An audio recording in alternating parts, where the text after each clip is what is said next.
Friends, कैसे हो? सभी बढ़िया हो मेरे प्यारे भाई। सो आपने जो थंबनेल देखा वो बिल्कुल सही देखा, क्योंकि आज हम मासिक टेस्ट करना चाहते हैं और ये हमारे कोचिंग सेंटर का टेस्ट है, मासिक टेस्ट है, जिसमें हमने देखा 1 पार्ट से 8 पार्ट तक आपकी गणित समाप्त हो गई, यूट्यूब पर भी समाप्त हो चुकी है और वैसे कोचिंग में समाप्त हो चुकी है, जिसमें हमने टेस्ट लिया 1 पार्ट से 5 पार्ट, एक पार्ट से 8 पार्ट तक का टेस्ट में आपको दिया गया है। कितने टोटल क्वेश्चन आपको देखना है? 2 सही विकल्प है, 2 रिक्त स्थान है और 3 सही जोड़ियां हैं और मेरे भाई 3 आपके एक वाक्य में क्वेश्चन है। और इस प्रकार से आपके 1 से 15 तक क्वेश्चन है, मतलब 10 क्वेश्चन में से 7 क्वेश्चन अनिवार्य रूप से करना है, जो हमने एक आखिरी में जोड़ दिया है अलग से, जो आपका 11वां क्वेश्चन है।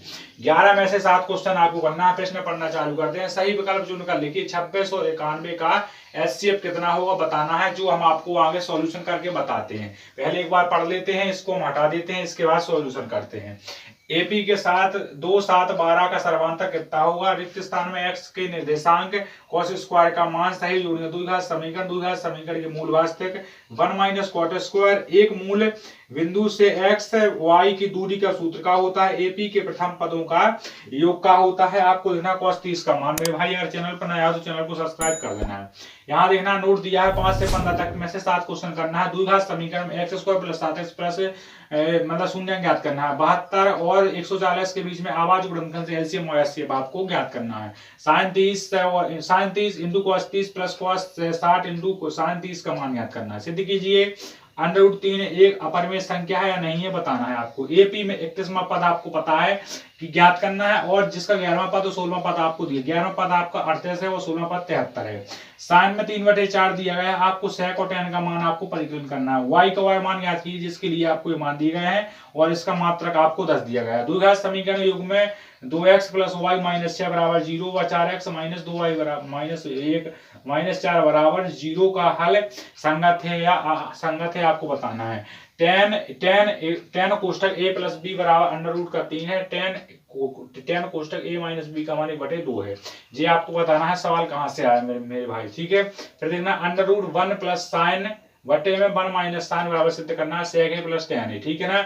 हमने एक सवाल और दे दिया tan थीटा बटे 1 minus cot theta plus cot theta बटे 1 माइनस tan थीटा बराबर 2 sec। तो आपको स्क्रीनशॉट ले लेना है या यहीं पर क्लास को रोककर आपको इस सवालों को लिख लेना है एक बार, ठीक है। पूरे सवालों को नोट कर लेना। फिर हमें गारंटी देके बोल रहे हैं मेरे भाई कि आपसे यहाँ से ज्यादा नहीं तो 3 से 4 सवाल और 2 से 3 विकल्प आपसे पूछ जाएंगे 100%। मेरे भाई चैनल पर सभी पेपर डल रहे हैं और आपको वो पेपर देखना नहीं भूल रहा है। तो हम इसको कर देते हैं साफ और इसके बाद हम बढ़ते हैं इसके सॉल्यूशन की तरफ मेरे भाई। तो मेरे प्यारे में अगर चैनल पर नया आए तो चैनल को हम बढ़ते हैं अपने टेस्ट के सॉल्यूशन की तरफ।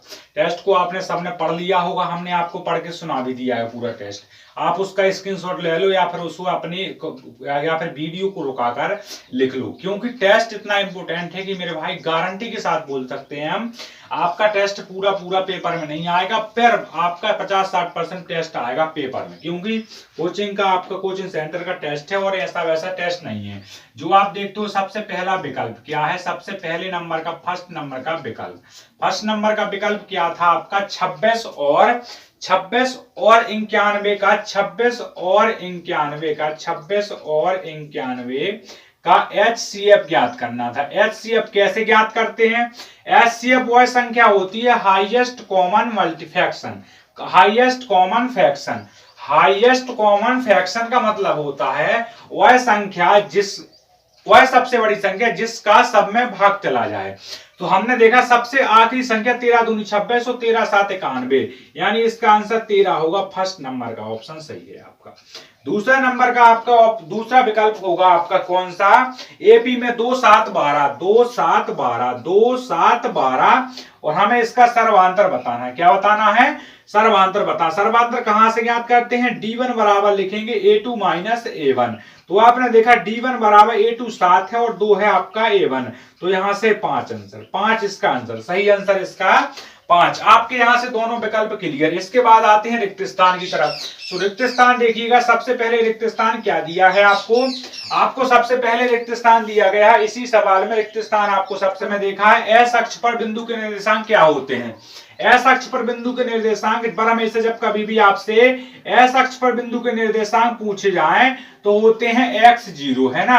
और कभी भी y अक्ष पर पूछ ले तो y अक्ष पर हो जाते हैं कितने, y का मान y रहेगा, y का मान 0। तो ये आपके एक प्रश्न से हमने दो प्रश्न क्लियर कर दिए हैं। आपको देखना है सवाल नंबर दूसरा। सवाल नंबर दूसरे में है cos स्क्वायर थीटा का मतलब क्या होता है। cos स्क्वायर का थीटा का मतलब होता है 1 माइनस साइन स्क्वायर थीटा, है ना।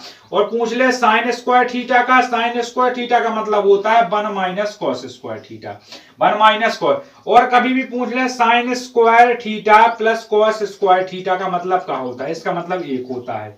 आपसे पूछ ले कोसेक स्क्वायर थीटा का मतलब क्या होता है 1 plus cot square, 1 plus cot square. आपसे पूछ ले सेक स्क्वायर थीटा का मतलब क्या होता है 1 plus ten square, 1 plus.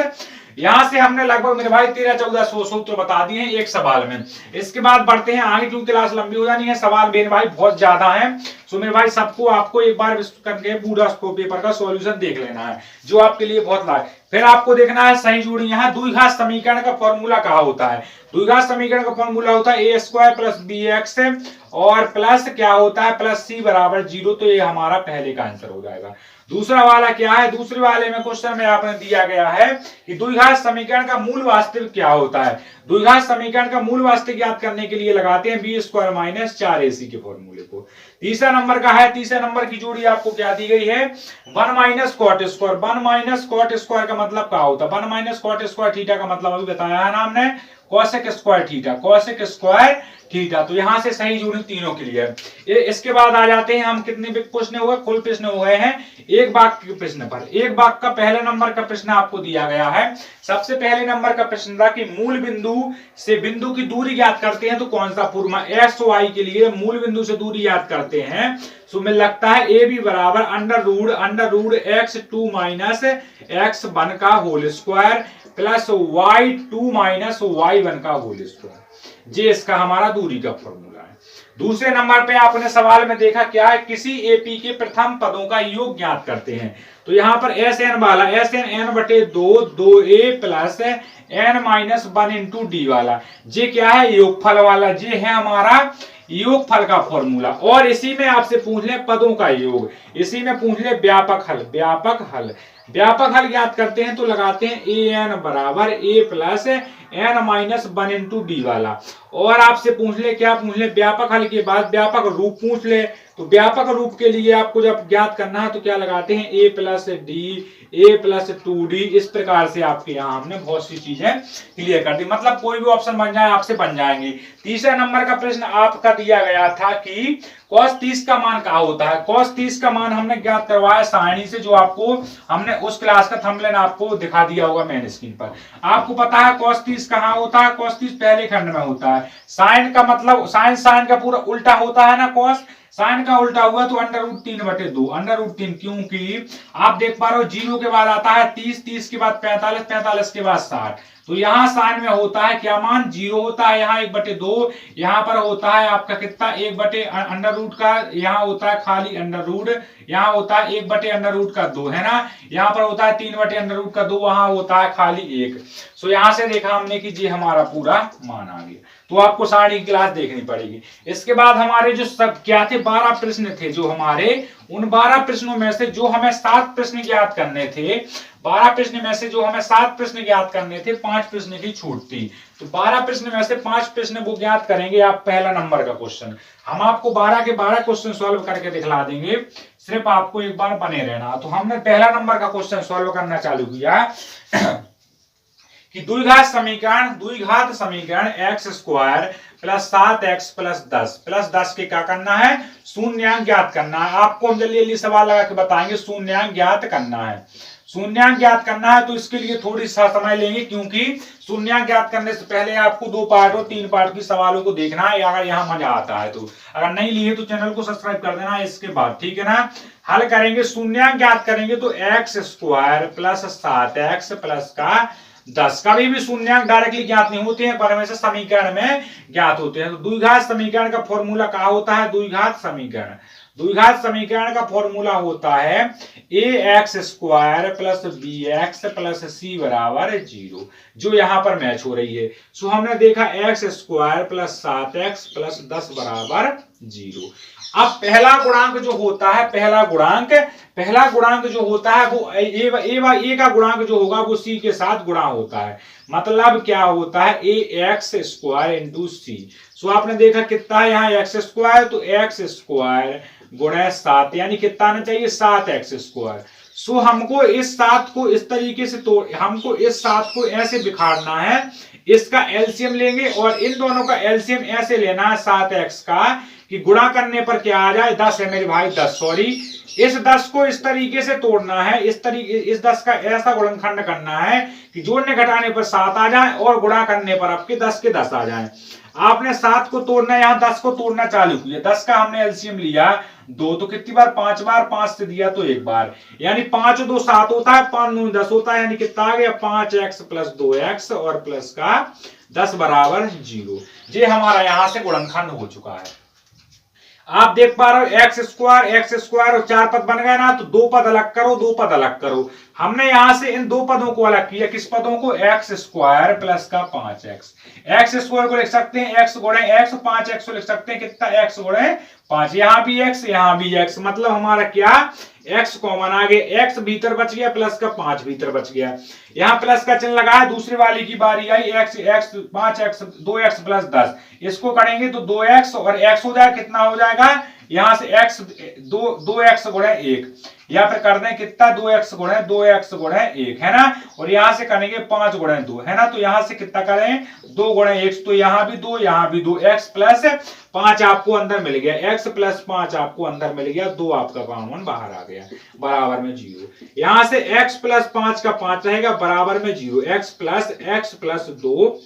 Plus 2 जे वाला और जे वाला, और फिर x प्लस 5 आपका मालूम है आपको कि ये दोनों में से एक कॉमन लेते हैं तो 2 में से किसी एक को लिखते हैं, बराबर में 0। आपका क्या हो गया, आपका यहां से x प्लस 2 बराबर 0 और x प्लस 5 बराबर 0, तो यहां से क्या निकलेगा मेरे भाई, क्या निकलेगा x बराबर माइनस के 2 और x बराबर माइनस के 5, तो हमारे क्या गुणांक आ गए इसके माइनस के 2 और माइनस के 5, माइनस के 2 माइनस के 5, ये हमारा आंसर है। यहां से आप समझ पा रहे हो पूरे सवाल को।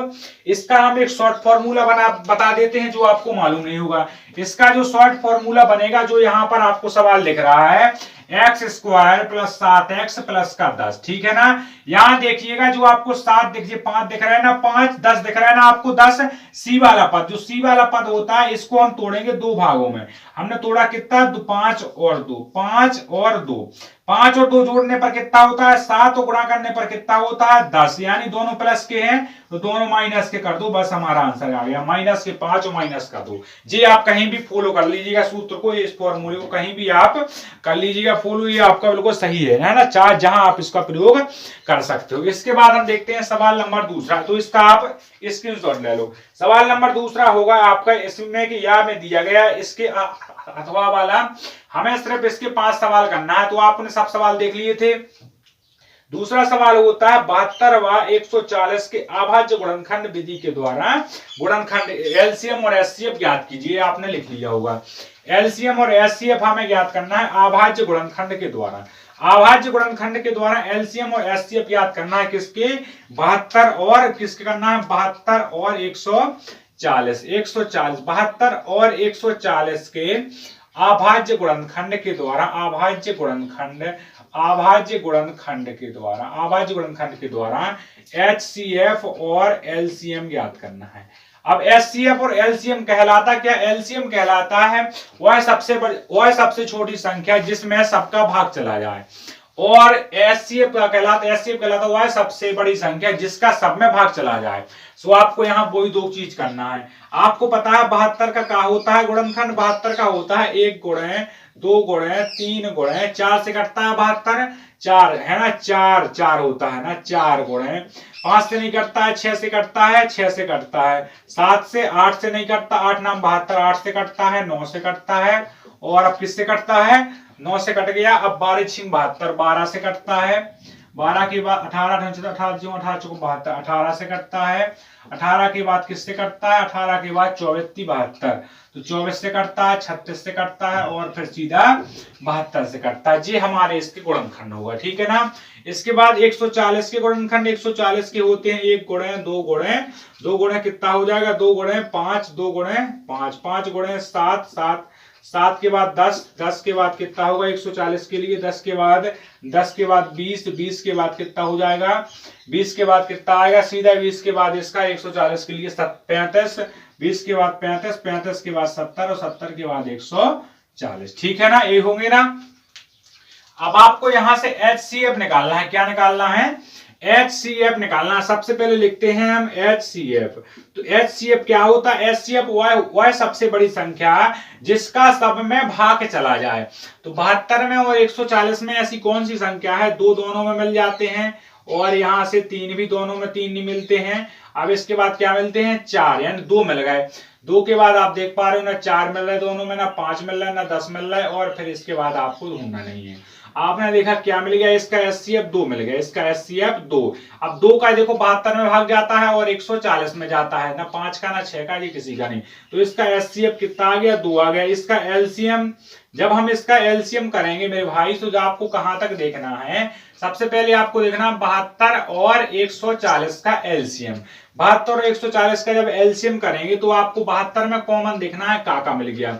72 में आपने देखा 2 ही चीज भर कॉमन मिली है और कुछ कॉमन नहीं मिला है। सो आपने लिखा 1 गुणे 2 गुणे 3 गुणे 4 गुणे 4 गुणे क्या लिखेंगे आप? 4 गुणे 4 तक हो गया ना। 4, 4 के बाद 6 और 6 के बाद 8, है ना। 8 के बाद 9 आप देख सके हो कि 9 आपका होगा, क्योंकि 3 का 9 3 18, और ऐसे करके आपको 172 तक के LCM ज्ञात कर लेना है। सो दोबारा आप देख सकते हो यहाँ पर 72 का और इसका दोनों का LCM करते हैं हम। क्या? 72 का और 140 का। 2 से काटेंगे 36 बार जाएगा, 2 से काटेंगे 70 बार जाएगा, 2 से काटेंगे 18 बार जाएगा, 2 से काटा हमने तो 35 बार जाएगा, और 2 से काटेंगे तो 9 बार जाएगा, तो 2 से काटेंगे तो फिर 3 से काटेंगे तो 3 बार जाएगा, और यहाँ पर 35 का 35, यहाँ से 3 से काटा तो आपका 3 बार चला गया, 5 से काटेंगे फिर तो 35 5 से जाएगा, और 7 7 5 35 35 थी 105 105 थी होता है 315 315 थी होता है 315 थी कितना होता है 660 660 दूनी होता है 1320 1320 दूनी होता है 2740। इसका क्या आ जाएगा? LCM 2740 आ गया। ये हमारा सवाल खत्म हुआ। हमने यहाँ से 2 सवाल क्लियर कर लिए, हमें 7 सवाल क्लियर करना है। आपको लिखते जाना है साथ साथ में, क्योंकि हम ज्यादा देर तक नहीं रुकेंगे, ठीक है ना हमारे भाई। सो आपको यहाँ तक आपने कितने सवाल देख लिए? 2 सवाल देख लिए। सवाल नंबर तीसरी की तरफ आगे बढ़ते हैं। तो सवाल नंबर तीसरा आपका दिया गया था कि द्विघात समीकरण युग्म का संगत असंगत बताना। बहुत साधारण सा है। एक सवाल देखते हैं, आपको क्या लिखा है? 2x² प्लस का kx, है ना, प्लस का kx दिया गया है, प्लस में आपका 3 है ना, बराबर में 0। हमें इसका क्या करना है? हमें इसमें k का मान याद करना है, जिसमें हमें k का मान याद करना है। आपको पता है जिस प्रकार से अभी हमने पहला सवाल किया है 2x² और इससे इसका करेंगे गुणा तो कितना होता है 6x²। इस 6 को कैसे तोड़ें कि जहां से आपका kx आ जाए, कितना kx आ जाए। आप जान सकते हो कि 5x हो जाएगा, 5x हो जाएगा, और प्लस का कितना कर दें हम यहां से 4x, 5x 4x तो हो जाएगा ज्यादा, 5x 4x नहीं 2kx, और यहां से प्लस का 3kx प्लस का 3 हो जाएगा। इसके हमें क्या करने हैं? इसके हमें किस विधि से लगाना है? इसे ऐसे करके 2 बराबर x² प्लस kx² में हमें क्या करना है? हमें पूर्ण वर्ग विधि से इसको सॉल्व करना है। कहां से? हमें k का मान याद करना है। तो आपने देखा a का मान आपको दिया गया है 2x², यानी a का मान कितना आ जाएगा? 2 आ जाएगा, और b का मान आपका यहाँ से k आ जाएगा, और c का मान आपका 3 आ जाएगा ना। सो आपने यहां से देखा कितना होता है माइनस का 20 क्या होता है? आपने देखा अंडर रूट का होता नहीं होता है b² माइनस का 4ac, है ना।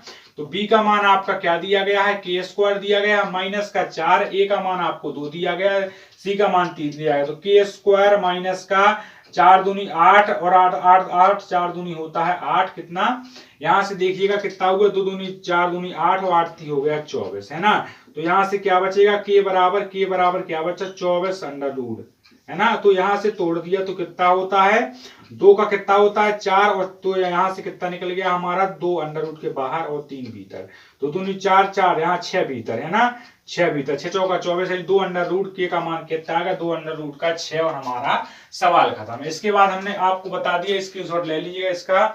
और इसके बाद सवाल नंबर देखते हैं हम, 3 हुए हैं, हमें चौथा नंबर का सवाल देखना है। चौथा नंबर का सवाल आपका हम बता देते हैं, चौथा, पांचवा, छठवां, सातवां, 7 सवाल ही हम सॉल्व करेंगे। इसके बाद आपको अगर डाउट है तरीके से, आपको पता है कि साइन जब आपको याद होती है तो साइन 30 का मतलब होता है क्या 1/2। आपको याद है कि cos 60 का मान कितना होता है 1/2, प्लस में साइन 60 का मान होता है अंडर रूट के 3/2, और मेरे भाई cos 30 का मतलब होता है अंडर रूट के 3/2, है ना।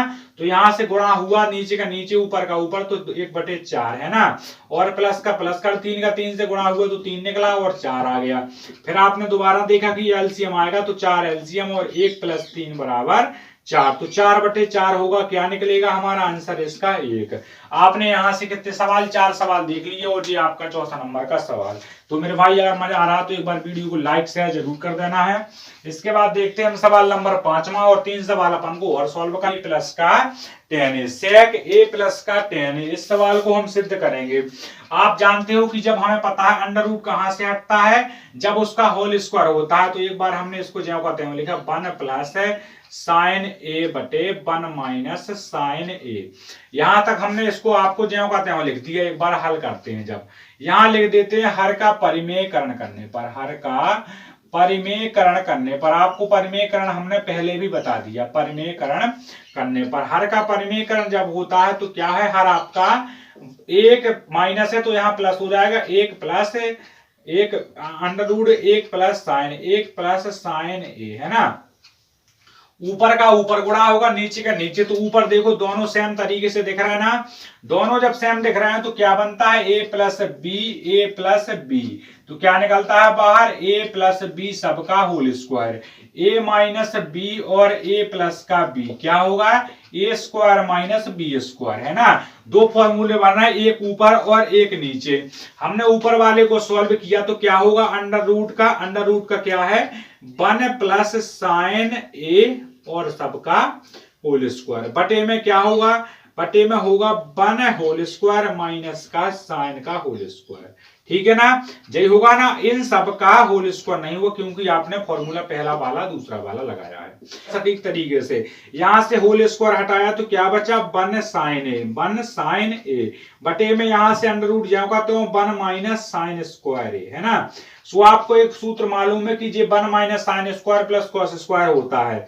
आपने यहां से देखा कि होल यहां लगा अंडर रूट, तो यहां पर अंडर रूट लग जाएगा तो यहां से होल स्क्वायर हट जाएगा, तो क्या बच गया अपना 1 प्लस साइन ए और बटे में क्या हो गया कॉस ए, बटे में हो गया कॉस ए। तो यहाँ क्या बचेगा 1 अपॉन कॉस ए और प्लस में हो जाएगा साइन बटे साइन ए बटे कॉस ए, है ना। तो यहां से क्या निकलेगा हमारे भाई, तो यहां से निकलेगा सेक ए और इनटू में प्लस में क्या निकलेगा tan ए, और यही हमें प्रूव करना था। इसकी हमने बेसिक क्लास डाली है और त्रिकोणमिति में हम इसको बहुत ही आसान तरीके से समझा चुके हैं। सो आपको अगर दिक्कत करना है तो आपने देखा साइन का मतलब क्या होता है, साइन का मतलब होता है लंब बटे कर्ण, साइन का मतलब होता है लंब बटे कर्ण। तो आपको एक त्रिभुज दिया गया है, उसमें इस त्रिभुज में क्योंकि त्रिकोणमिति त्रिभुज पर आधारित होती है, तो आपने देखा लंब आपको दिया गया है, तीनों कर्ण दिया गया है 4, आपको आधार इसका ज्ञात करना है। आधार किससे ज्ञात करते थे हम पहले वाले सवालों में, पाइथागोरस प्रमेय से। तो आप लिख दोगे पाइथागोरस प्रमेय, क्या करना है आपको पाइथागोरस प्रमेय लगाना है। तो पाइथागोरस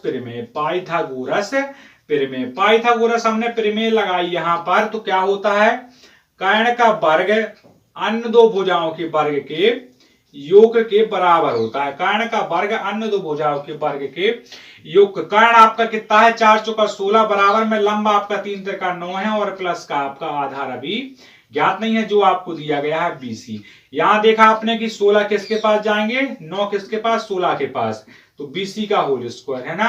यहां से कितना बच गया हमारा, जब आपने देखा 16 में से क्या घट गया, 9 घट गया, तो कितना बचा 7, 7 बच गया और BC का होल स्क्वायर।